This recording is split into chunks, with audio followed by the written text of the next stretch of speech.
आइए देखिए, सुनिए और समझिए अध्यात्म विज्ञान, नई दृष्टि, नई खोज। आध्यात्म विज्ञानी अहमदाबाद के स्वामी श्री कमलेशानंद जी के साथ। इस कार्यक्रम के प्रायोजक हैं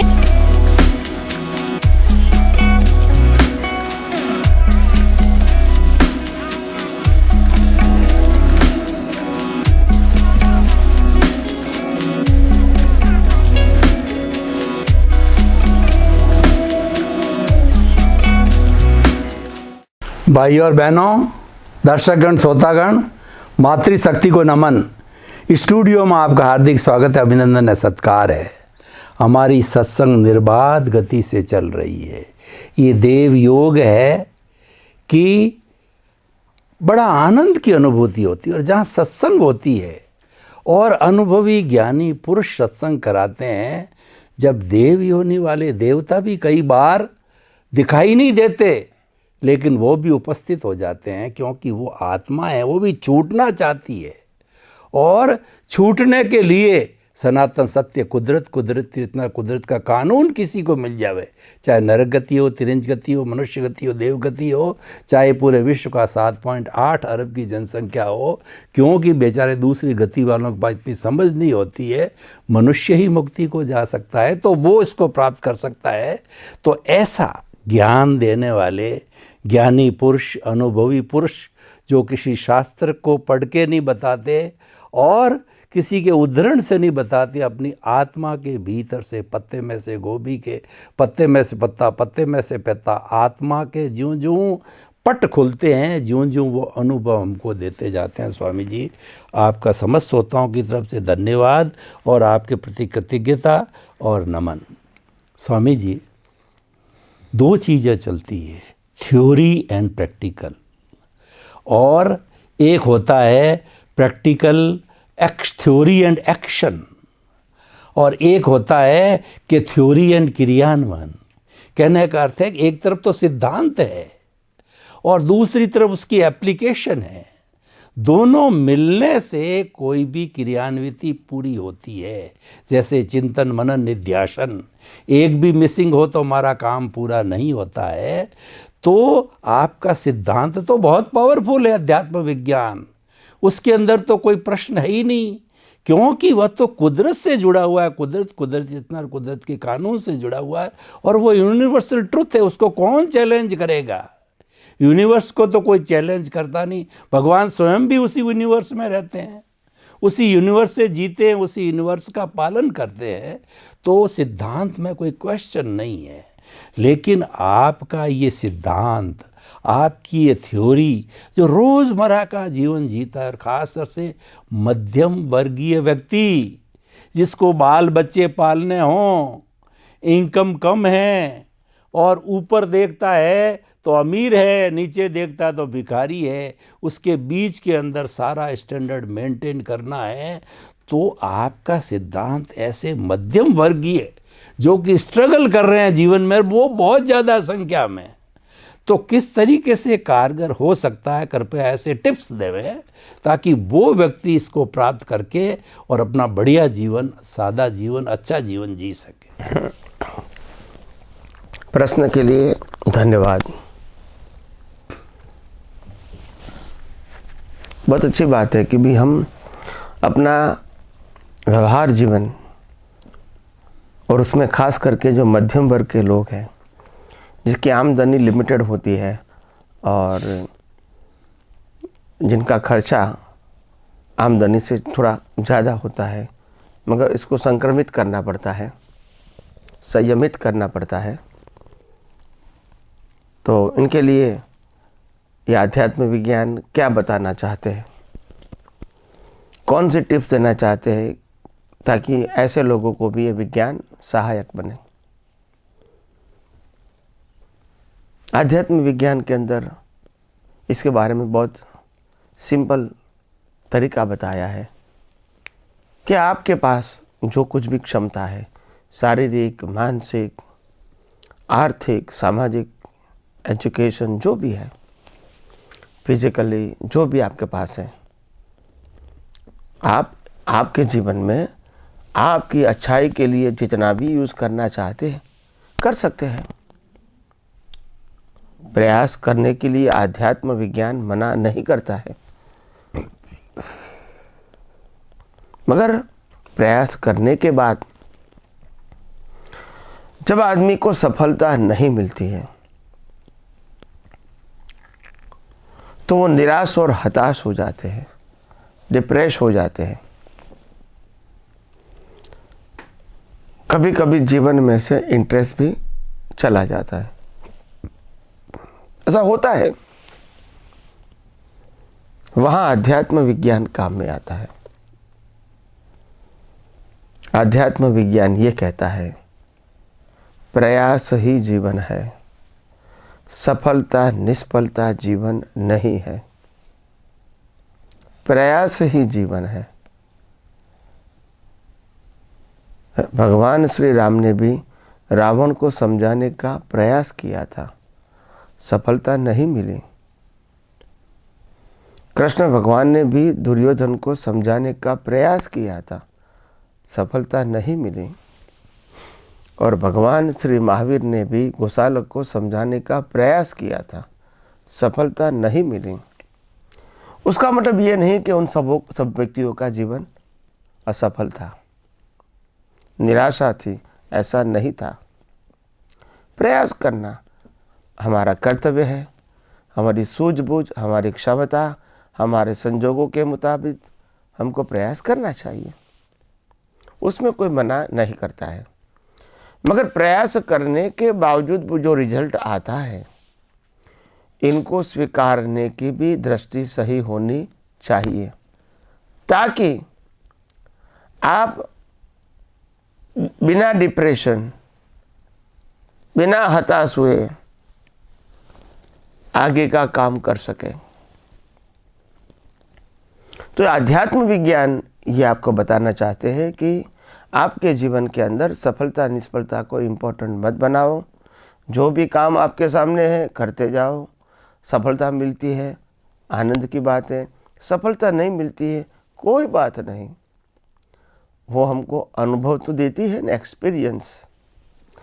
और वो एक्सपीरियंस ही तो हमारी नींव होती है आगे बढ़ने की। अनुभव ही तो उत्तम शिक्षक है। तो कम से कम हमको अनुभव तो मिला ना, एक्सपीरियंस। परिस्थिति ने हमको अगर बाह्य रूप से सफलता प्राप्त नहीं करवाई, अनुभव तो दिया ना। तो इसीलिए मैं मानता हूं कि जीवन में निराश हताश होने की जरूरत नहीं है। और हर अवस्था में आपको आपकी क्षमता के मुताबिक, मन वचन काया की क्षमता के मुताबिक आपको प्रयास करने का आपको पूरा अधिकार है।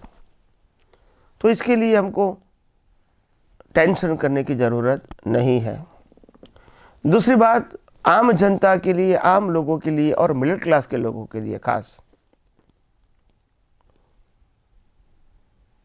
जो भूतकाल में हो चुका है उनकी बातों को बार बार दोहराना ये अच्छी बात नहीं है। और भविष्य की चिंता करना वो भी अच्छी बात नहीं है। वर्तमान में जीने का प्रैक्टिस करो। कई लोग मेरे को कहते कि स्वामी जी, जब पास्ट में कुछ हो गया है अच्छा बुरा तो याद तो आएगा, ऐसा थोड़ी है कि हम उसको भूल जाएंगे। तो आप कहते हैं कि पास्ट को याद नहीं करो, फ्यूचर को याद नहीं करो। मतलब क्या है? मतलब बिल्कुल साफ है। पास्ट को याद करने का मतलब है अपने आप याद आना, वो एक अलग बात है। और हम सोच समझ के उसको याद करें, किसी को बताने के लिए, किसी को कहने के लिए, या तो मानसिक कमजोरी के कारण हम पास्ट की बातें बार बार याद करते रहते हैं। तो इन लोगों के लिए यह अध्यात्म विज्ञान ये बताना चाहता है, don't think too much about past. कोई अच्छी बातें याद आती है जो हमको आज एनकरेज करती है, अच्छी बात है। मगर जो जो गलत हो चुका है उसको बार बार याद क्यों करते हो? मुर्दे को जिंदा क्यों करते हो? जो संजोग खत्म हो गए, जो संजोग का श्वास खत्म हो गया, जो संजोग का आयुष्य खत्म हो गया, जो संजोग का हिसाब भी खत्म हो गया, और आज का श्वास, आज का आयुष्य आज के लिए है, वो पास्ट के लिए नहीं है। इतना तुम समझ सकते हैं ना। मोक्ष में जाना न जाना अलग सब्जेक्ट है, ये बात तो हम समझ सकते हैं। It is a matter of common sense. तो क्यों बार बार हम याद करेंगे उन्होंने अपमान किया था, ऐसा किया था, ऐसा किया था? वाह? क्यों आप आपके वर्तमान को बिगाड़ना चाहते हो जानबूझ के, बिना सोचे समझे, सिर्फ राग द्वेष करके? आखिर आप क्या पाना चाहते हो? और दूसरी बात, भविष्य में क्या होगा उनकी चिंता। कुदरत कहती है भविष्य तुम्हारा सुनिश्चित है।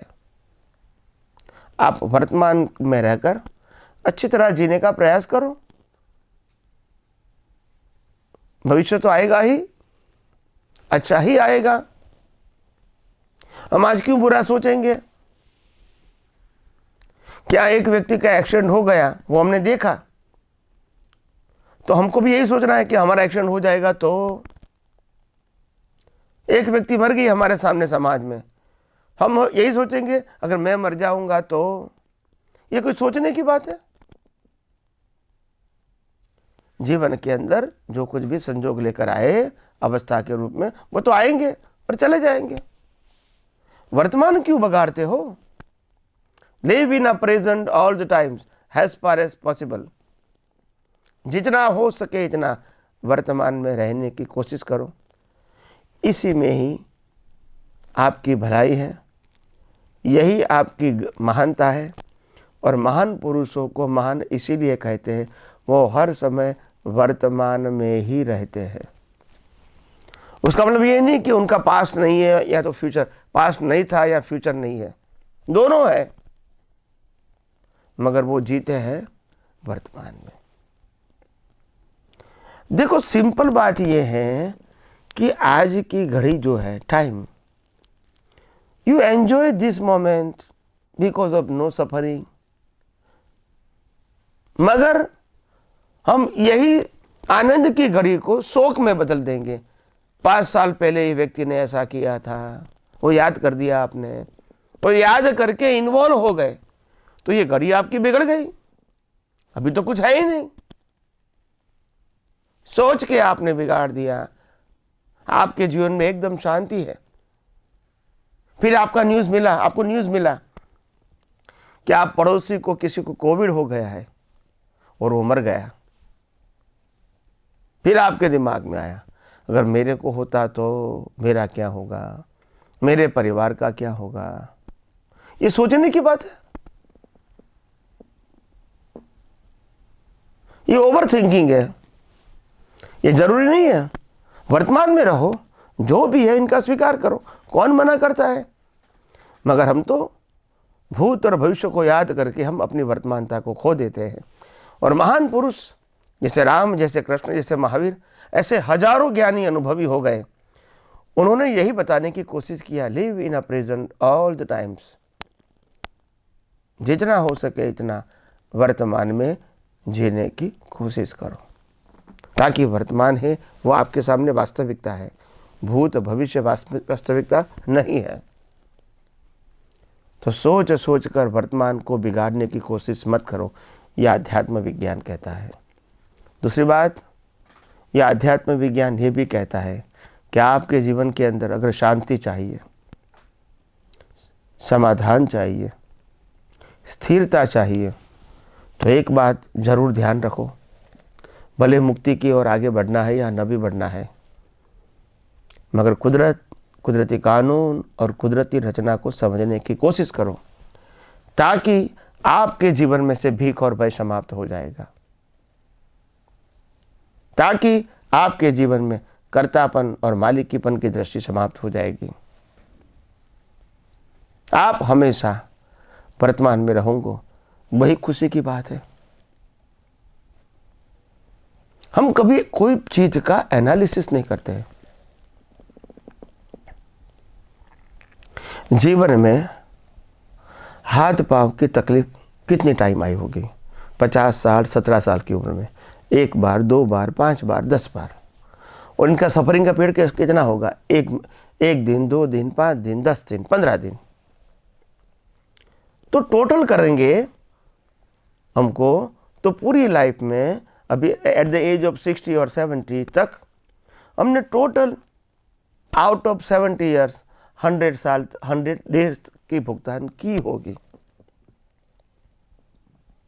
मगर उनकी यादगिरी पूरी लाइफ में रहती है। बस ये आपकी अज्ञानता है। 100 आवर्स जो आपको भुगतान हुई वो करेक्ट है, क्योंकि वो तो कंपलसरी है। मगर 100 आवर्स के भुगतान को 100 टाइम याद करना वो जरूरी नहीं है। अनकॉमन सेंस है, अननेचुरल है, वो नेचुरल नहीं है। तो आइए, बहुत सारी बातें ऐसी हैं जो सामाजिक और धार्मिक व्यक्ति भी ये विज्ञान के माध्यम से बहुत कुछ पा सकती है, बहुत कुछ समझ सकती है, बहुत कुछ अनुभव भी कर सकते हैं, उनका लाभ ले सकते हैं। आइए हम यही आध्यात्म विज्ञान जानकर अपनी दृष्टि को और विशाल, धर्ममय और मंगलमय बनाएं। यही मेरी शुभकामना। स्वामी जी, आपका बहुत बहुत धन्यवाद। आपने अच्छा सॉल्यूशन दिया। अध्यात्म विज्ञान व्यक्ति को सतत पुरुषार्थ करने, सतत प्रयत्न करने की प्रेरणा देता है। और आपकी बातों का कंक्लूजन यह रहा, yesterday has gone away, tomorrow never exist, the moment of is present with you to do something. आप जितना वर्तमान में जियोगे उतना आनंद रहेगा। भगवान महावीर ने भी कहा है कि जो साधक वर्तमान में जीता है वो भावक क्रिया करता है, और केवल वर्तमान में जीने वाला अच्छा जीवन भी जी सकता है और मुक्ति को भी जा सकता है, क्योंकि वर्तमान ही सब कुछ है। वर्तमान हमारे पास्ट का रिफ्लेक्शन है, और जो है हमारे आने वाले फ्यूचर जो उसी से आधार बनते हैं। और ये मान के चलिए कि जिसका वर्तमान अच्छा है तो निश्चित तौर पे उसका भूत अच्छा रहा है, और जिसका वर्तमान अच्छा है तो निश्चित तौर से उसका भविष्य अच्छा रहेगा। ये बातें अध्यात्म विज्ञान क्या सिखाता है? वर्तमान को अच्छा बनाओ, तीनों काल अच्छे बन जाएंगे, और वर्तमान आपका अच्छा है तो जीवन एंजॉय होगा, चाहे आप मुक्ति में जाना या न जाना चाहें। और चाहें तो अध्यात्म विज्ञान का दरवाज़ा खुला है, मुक्ति का भी एम बना सकते हैं, उस तरफ आप जा सकते हैं। स्वामी जी, आपका बहुत बहुत धन्यवाद, आपके प्रति कृतज्ञता, प्रणाम। जय सच्चिदानंद। जय सच्चिदानंद। स्वामी जी, इस संसार के जो भगवान होते हैं, मैं सांसारिक भगवान की बात करता हूँ, वो माता पिता होते हैं। माता पिता जन्म देते हैं, बच्चे का पालन पोषण करते हैं, सर्दी गर्मी जैसे एक माली पौधे को लगाता है, उसके बाद ट्री गार्ड लगाता है, पानी देता है, खाद देता है, और पशु पक्षियों से उसकी रक्षा करता है, सर्दी गर्मी से रक्षा करता है। और पक्षी भी नीड के अंदर अपने बच्चों को चुग्गा, पानी और सर्दी गर्मी, वर्षा, आंधी सबसे रक्षा करता है। वैसे रक्षा कवच है। बच्चा ज्यों ज्यों बड़ा होता है, युवा होता है, युवा तक तो वो माँ बाप का रहता है, क्योंकि उसको डेवलप होना है। और जब डेवलप हो गया, ख़ास तौर से जब शादीशुदा हो गया, तब और थोड़ा बड़ा हो गया, तो बच्चा देखता है और कहता है कि, और भूल जाता है सारी बातों को कि माता पिता ने क्या किया। वो सारी बात जितना उन्होंने किया है, प्राय आज ऐसा हो रहा है। और जब माता पिता वृद्ध होते हैं तो उनकी स्थिति ये है कि वृद्धाश्रम में डाल देते हैं। हमारी भारतीय संस्कृति में वृद्धाश्रम का कॉन्सेप्ट नहीं है। माता पिता तो ईश्वर के भगवान हैं, और वो हमारे सुरक्षा कवच है, वो हमारे पे एक अम्ब्रेला है, हमारे पे एक उनका हाथ है, छत्र छाया, वरना हम अनाथ हो जावे। लेकिन डाल देते हैं, मारते हैं, पीटते हैं, भूखे रखते हैं।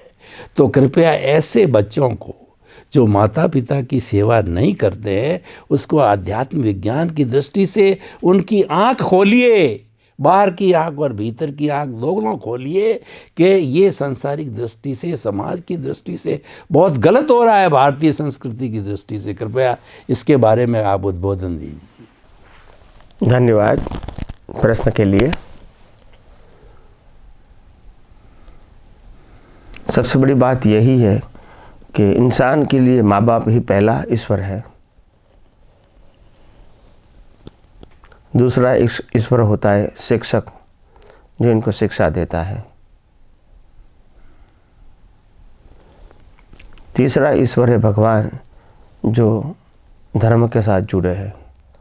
और चौथा ईश्वर है कुदरत, जो हर परिस्थितियाँ आपको देते हैं, जन्म से मौत तक की। मगर आज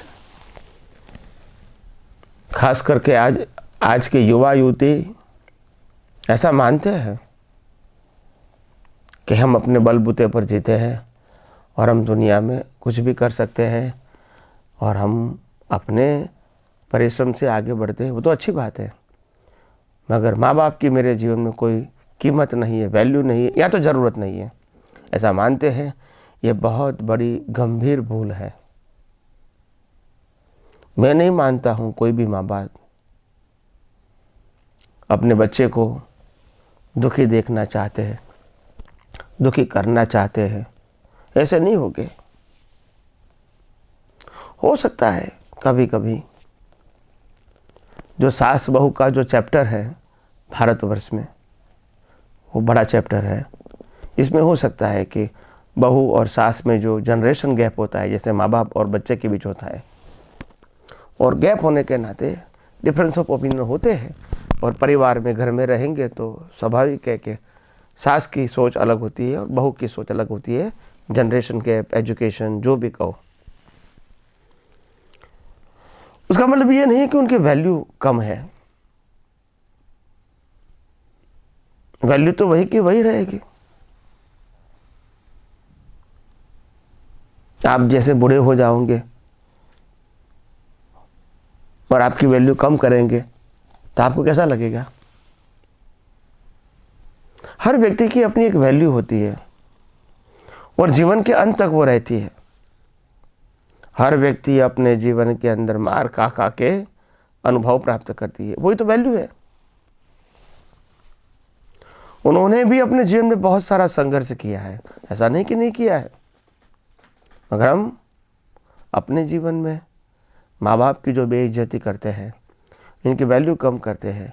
मैं समझता हूँ ये पूरे फैमिली लाइफ के लिए और समाज के लिए बिल्कुल अच्छा नहीं है। और इसीलिए आध्यात्म विज्ञान ये बताना चाहता है, कैसे भी करके व्यवहार जीवन में, अपनी दृष्टि में, अपनी सोच में माँ बाप की भी वैल्यू करो, इज्जत करो। ये नहीं कि आपके जीवन में जो प्रगति करना चाहते हैं, भौतिक रूप का हो या बाह्य रूप से, वो नहीं करो।